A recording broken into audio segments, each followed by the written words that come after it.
Hi hello friends, ಎಲ್ಲರಿಗೂ ನಮಸ್ಕಾರ. ನಾನು ಸುವರ್ಣ. ಇವತ್ತು ನಾನು ಮೃದುವಾದ ಮಲ್ಲಿಗೆ ಇಡ್ಲಿನ ಮಾಡ್ತಾ ಇದ್ದೀನಿ. ಇದು ತುಂಬಾ ಸಾಫ್ಟ್ ಆಗಿರುತ್ತೆ ಈ ಇಡ್ಲಿ. ನಾನು ಅಕ್ಕಿಯಿಂದ ನಾನು ರವೆ ಥರ ಇಡ್ಲಿನ ಮಾಡಿ ತೋರಿಸ್ತಾ ಇದ್ದೀನಿ. ಅಷ್ಟು ಮೃದುವಾಗಿರುತ್ತೆ ಈ ಇಡ್ಲಿ. ತುಂಬಾ ರುಚಿಯಾಗಿ ಇರುತ್ತೆ. ಇದ್ರ ಜೊತೆ ನಾನು ಉದ್ದಿನಬೇಳೆ ವಡೆನೂ ಮಾಡ್ತಾ ಇದ್ದೀನಿ. ಅದು ತುಂಬಾ ಕ್ರಿಸ್ಪಿಯಾಗಿರುತ್ತೆ ಮತ್ತು ಒಳಗಡೆ ತುಂಬಾ ಸಾಫ್ಟಾಗಿ ಬರುತ್ತೆ.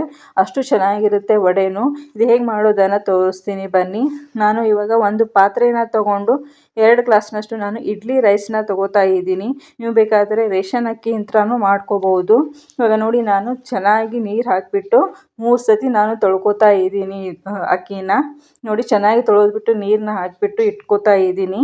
ಇವಾಗ ನಾನು ಇನ್ನೊಂದು ಪಾತ್ರೆನ ತಗೊಂಡು ಉದ್ದಿನ ಬೇಳೆನ ಚೆನ್ನಾಗಿ ತೊಳೆದ್ಬಿಟ್ಟು ಅದನ್ನು 1 ಗ್ಲಾಸ್ನಷ್ಟು ತಗೊಂಡು ನಾನು ತೊಳೆದ್ಬಿಟ್ಟು ಇವಾಗ ಇಟ್ಕೋತಾ ಇದ್ದೀನಿ. ನೋಡಿ, ಅದನ್ನು ಚೆನ್ನಾಗಿ ತೊಳೆದು ಇಟ್ಕೋಬೇಕು.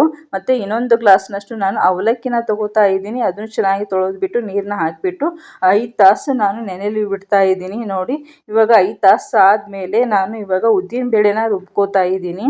ನೋಡಿ, ಇಷ್ಟು ಸಾಫ್ಟಾಗಿ ನಾನು ಉದ್ದಿನ ಬೇಳೆನ ರುಬ್ಕೊಂಡಿದ್ದೀನಿ. ತುಂಬಾ ಸಾಫ್ಟಾಗಿ ರುಬ್ಕೋಬೇಕು. ಸ್ವಲ್ಪ ನೀರನ್ನ ಹಾಕ್ಕೊಂಡು ನಾವು ರುಬ್ಕೋಬೇಕು. ಒಂದು 1/4 ಕಪ್ನಷ್ಟು ನೀರನ್ನ ಹಾಕ್ಕೊಂಡು ಚೆನ್ನಾಗಿ ರುಬ್ಕೊಂಡು ಪೇಸ್ಟ್ ಥರ ರುಬ್ಕೊಂಡು ನಾನು ಇನ್ನೊಂದು ಪಾತ್ರೆಗೆ ಹಾಕ್ಕೊಂಡು ಇಟ್ಕೊಂಡಿದ್ದೀನಿ. ಇವಾಗ ನಾನು ಅಕ್ಕಿನ ರುಬ್ಕೋತಾ ಇದ್ದೀನಿ. ನೋಡಿ, ಅಕ್ಕಿನ ನಾವು ತುಂಬಾ ತರಿಯಾಗಿ ರುಬ್ಕೋಬೇಕು. ಸ್ವಲ್ಪನೇ ನೀರನ್ನ ಹಾಕ್ಕೊಂಡು ಮತ್ತು ನಾವು ರವೆ ಥರ ಕೈಲೇ ನಾವು ಅದು ಮುಟ್ಟಿದರೆ ರವೆ ಥರ ಬರಬೇಕು. ಆ ಥರ ನಾವು ರುಬ್ಕೋಬೇಕು. ಅದನ್ನು ಇವಾಗ ರುಬ್ಬಿಟ್ಟು ತರಿಯಾಗಿ ರುಬ್ಬಿಟ್ಟು ನಾನು ಪಾತ್ರೆಗೆ ಸೇರಿಸ್ಕೊತಾ ಇದ್ದೀನಿ. ನಾನು ಇವಾಗ ಅವಲಕ್ಕಿನೂ ತುಂಬಾ ಸ್ಮೂತಾಗಿ ಪೇಸ್ಟ್ ಥರ ರುಬ್ಕೊಂಡು ಇವಾಗ ಅದನ್ನು ಇವಾಗ ಪಾತ್ರೆಗೆ ಸೇರಿಸ್ಕೊತಾ ಇದ್ದೀನಿ. ನೋಡಿ, ತುಂಬಾ ಸ್ಮೂತಾಗಿ ರುಬ್ಕೋಬೇಕು ಅವಲಕ್ಕಿನೂ. ರುಬ್ಕೊಂಡು ಇವಾಗ ಎಲ್ಲನೂ ನಾನು ಚೆನ್ನಾಗಿ ಮಿಕ್ಸ್ನ ಮಾಡ್ಕೋತಾ ಇದ್ದೀನಿ. ನೋಡಿ, ಇಷ್ಟು ಚೆನ್ನಾಗಿ ಗಟ್ಟಿಯಾಗಿರಬೇಕು ಈ ಬ್ಯಾಟರು. ನೋಡಿ, ಇವಾಗ ಎಲ್ಲನೂ ನಾನು ಮಿಕ್ಸ್ ಮಾಡಿಕೊಂಡು ಕ್ಲೋಸ್ ಮಾಡಿಬಿಟ್ಟು ಓವರ್ ನೈಟು ನಾನು ನೆನೆಯಲು ಇಡ್ತಾ ಇದ್ದೀನಿ. ನೋಡಿ, ಇವಾಗ ಬೆಳಗ್ಗೆ ನಾನು ಆದಮೇಲೆ ತೋರಿಸ್ತಾ ಇದ್ದೀನಿ. ನೋಡಿ, ಎಷ್ಟು ಚೆನ್ನಾಗಿ ಹಿಟ್ಟು ಹುಳಿ ಬಂದಿದೆ ಮತ್ತು ಎಷ್ಟು ಉಬ್ಬಿ ಬಂದಿದೆ. ನೋಡಿ, ನೀವೇ ನೋಡ್ತಾ ಇರ್ಬೋದು ವಿಡಿಯೋದಲ್ಲಿ. ಅಷ್ಟು ಚೆನ್ನಾಗಿ ಉಬ್ಬಿ ಬಂದಿದೆ. ನೋಡಿ, ಹಿಟ್ಟು ಎಷ್ಟು ಡಬ್ಬಲ್ ಆಗಿದೆ. ಅಷ್ಟು ಚೆನ್ನಾಗಿ ಬರುತ್ತೆ ಇದು ಇಡ್ಲಿ. ಅಷ್ಟು ಸಾಫ್ಟಾಗಿರುತ್ತೆ. ಇಷ್ಟು ಚೆನ್ನಾಗಿ ಇದು ಹುಳಿ ಬಂದಿರಬೇಕು ಅಂದರೆ ಇಡ್ಲಿ ತುಂಬಾ ಸಾಫ್ಟಾಗಿ ಬರುತ್ತೆ.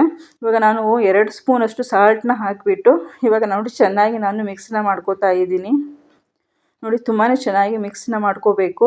ಇವಾಗ ಮಿಕ್ಸ್ ಮಾಡಿ ಇಟ್ಕೊಂಡಿದ್ದೀನಿ. ಇವಾಗ ಇಡ್ಲಿ ಪ್ಲೇಟ್ಸ್ನ ತೊಗೊಂಡು ನಾನು ಆಯಿಲ್ನ ಹಚ್ಕೋತಾ ಇದ್ದೀನಿ. ಎಲ್ಲ ಪ್ಲೇಟ್ಸ್ಗೂ ನಾವು ಆಯಿಲ್ನ ಹಚ್ಕೋಬೇಕು. ನೋಡಿ, ಚೆನ್ನಾಗಿ ಎಲ್ಲ ಪ್ಲೇಟ್ಸ್ಗೂ ಆಯಿಲ್ನ ಹಚ್ಚಿಬಿಟ್ಟು ನಾನು ಇವಾಗ ಇಡ್ಲಿ ಬ್ಯಾಟರ್ನ ಹಾಕೋತಾ ಇದ್ದೀನಿ. ನೋಡಿ, ಇಷ್ಟಿಷ್ಟೇ ಕ್ವಾಂಟಿಟಿಯಾಗಿ ನಾವು ಇಡ್ಲಿ ಬ್ಯಾಟರ್ನ ಹಾಕೋಬೇಕು.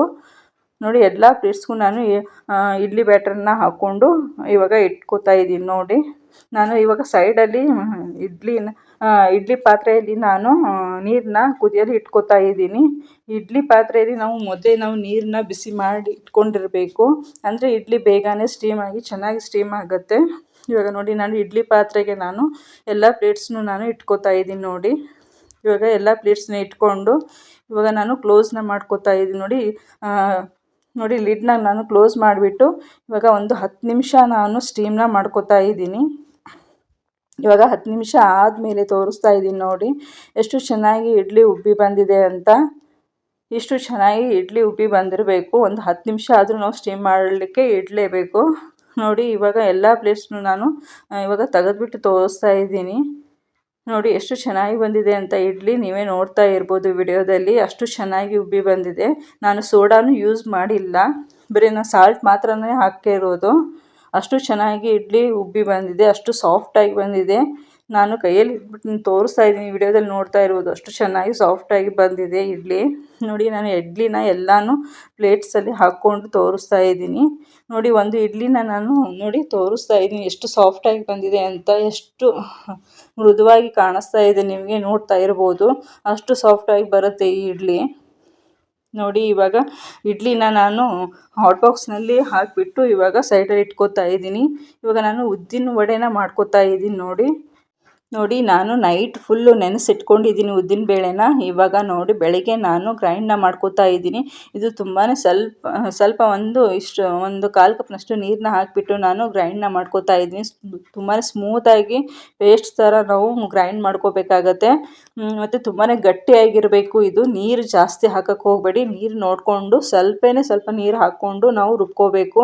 ಇವಾಗ ನೋಡಿ ನಾನು 1 ಸ್ಪೂನಷ್ಟು ಸಾಲ್ಟ್ನ ಹಾಕ್ಕೊಂಡಿದ್ದೀನಿ ಮತ್ತು 1 ಸ್ಪೂನಷ್ಟು ಪೆಪ್ಪರ್ ಪೌಡರ್ನ ಹಾಕೋತಾ ಇದ್ದೀನಿ. ಮತ್ತು ತೆಂಗಿನಕಾಯಿನ ಚಿಕ್ಕದಾಗಿ ಕಟ್ ಮಾಡಿಬಿಟ್ಟು ಅದನ್ನು ಹಾಕ್ಕೊಂಡಿದ್ದೀನಿ. ಮತ್ತು ಕರಿಬೇವು ಸೊಪ್ಪನ್ನು ಹಾಕ್ಕೊಂಡಿದ್ದೀನಿ.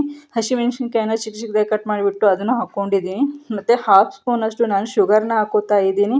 ಮತ್ತು 1/2 ಸ್ಪೂನಷ್ಟು ಕುಕ್ಕಿಂಗ್ ಸೋಡಾನ ಹಾಕೋತಾ ಇದ್ದೀನಿ. ಸೋಡಾ ಹಾಕೊಳ್ಳೋದ್ರಿಂದ ವಡೆ ತುಂಬಾ ಚೆನ್ನಾಗಿ ಕ್ರಿಸ್ಪಿಯಾಗಿ ಬರುತ್ತೆ ಮತ್ತು ಉಬ್ಬಿ ಬರುತ್ತೆ.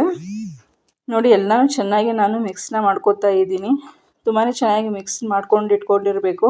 ಮತ್ತು ಇವಾಗ ಸೈಡಲ್ಲಿ ನಾನು ಇನ್ನೊಂದು ಪ್ಯಾನ್ನ ತೊಗೊಂಡು ನಾನು ಆಯಿಲ್ನ ಬಿಸಿ ಮಾಡಿ ಇಟ್ಕೊಂಡಿದ್ದೀನಿ. ನೋಡಿ ಅದಕ್ಕೆ ನಾನು ಇವಾಗ ವಡೆನ ಹಾಕೋತಾ ಇದ್ದೀನಿ. ನೋಡಿ ಈ ಥರ ನಾವು ಸೆಂಟ್ರಲ್ಲಿ ಹೋಲ್ ಥರ ಬರಬೇಕು, ಆ ಥರ ನಾವು ವಡೆನ ಹಾಕೋಬೇಕು. ನೋಡಿ ಇವಾಗ ನಾನು ಕಲರ್ ಚೇಂಜ್ ಆಗೋವರೆಗೂ ನಾನು ಫ್ರೈನ ಮಾಡ್ಕೋತಾ ಇದ್ದೀನಿ. ನೋಡಿ 2 ಸೈಡ್ನು ಚೆನ್ನಾಗಿ ಫ್ರೈನ ಮಾಡ್ಕೋತಾ ಇದ್ದೀನಿ. ನೋಡಿ ಇಷ್ಟು ಕಲರು ಬಂದಿರಬೇಕು. ಗೋಲ್ಡನ್ ಬ್ರೌನ್ ಕಲರ್ ಬಂದ ಮೇಲೆ ನಾವು ವಡೆನ ರೆಡಿ ಆಗಿದೆ ಅಂತ ಅರ್ಥ. ನೋಡಿ ಇವಾಗ ರೆಡಿ ಆಯಿತು. ಇವಾಗ ನಾನು ಇನ್ನೊಂದು ಪ್ಲೇಟಲ್ಲಿ ನಾನು ವಡೆ ಮತ್ತು ಇಡ್ಲಿ ಮತ್ತು ಕಾಯಿ ಚಟ್ನಿ ಮತ್ತು ಸಾಂಬಾರು ಜೊತೆ ನಾನು ಸರ್ವ್ ಮಾಡ್ತಾ ಇದ್ದೀನಿ. ನೋಡಿ ಇವಾಗ ನೋಡಿ ವಡೆನ ನಾನು ತೋರಿಸ್ತಾ ಇದ್ದೀನಿ. ಎಷ್ಟು ಕ್ರಿಸ್ಪಿಯಾಗಿ ಬಂದಿದೆ, ಎಷ್ಟು ಸಾಫ್ಟಾಗಿದೆ ಅಂತ ನೀವೇ ನೋಡ್ತಾ ಇರ್ಬೋದು. ವಿಡಿಯೋದಲ್ಲಿ ನಾನು ತೋರಿಸ್ತಾ ಇದ್ದೀನಿ. ನೋಡಿ ತುಂಬಾ ಟೇಸ್ಟಿಯಾಗಿರುತ್ತೆ. ಈ ವಡೆ ಅಂತೂ ತುಂಬಾ ರುಚಿಯಾಗಿರುತ್ತೆ. ಮತ್ತು ಇಡ್ಲಿನೂ ತುಂಬಾ ಸಾಫ್ಟಾಗಿರುತ್ತೆ. ಅಷ್ಟು ಎಲ್ಲರೂ ಇಷ್ಟಪಟ್ಟು ಮನೇಲಿ ತಿಂತಾರೆ. ಅಷ್ಟು ಚೆನ್ನಾಗಿರುತ್ತೆ. ಒಂದು ಸತಿ ನೀವು ಟ್ರೈ ಮಾಡಿ ನೋಡಿ, ನಿಮಗೆ ಗೊತ್ತಾಗುತ್ತೆ. ಅಷ್ಟು ಇಡ್ಲಿ ಚೆನ್ನಾಗಿರುತ್ತೆ ಅಂತ ಹೇಳ್ತಾ ಇದ್ದೀನಿ. ನೀವು ಒಂದು ಸತಿ ಟ್ರೈ ಮಾಡಿದ್ರೆ ನಿಮಗೆ ಗೊತ್ತಾಗುತ್ತೆ. ನಾನು ವಿಡಿಯೋದಲ್ಲಿ ತೋರಿಸಿದ್ರೆ ಗೊತ್ತಾಗಲ್ಲ. ನೀವು ಒಂದು ಸತಿ ಈ ಮೆಥಡಲ್ಲಿ ಟ್ರೈ ಮಾಡಿ, ನಿಮಗೆ ಗೊತ್ತಾಗುತ್ತೆ. ಈ ವಿಡಿಯೋ ಇಷ್ಟ ಆದರೆ ಪ್ಲೀಸ್ ಲೈಕ್ ಮತ್ತು ಸಬ್ಸ್ಕ್ರೈಬ್ ಮಾಡ್ಕೊಳ್ಳೋದನ್ನು ಮರಿಬೇಡಿ. Thank you friends.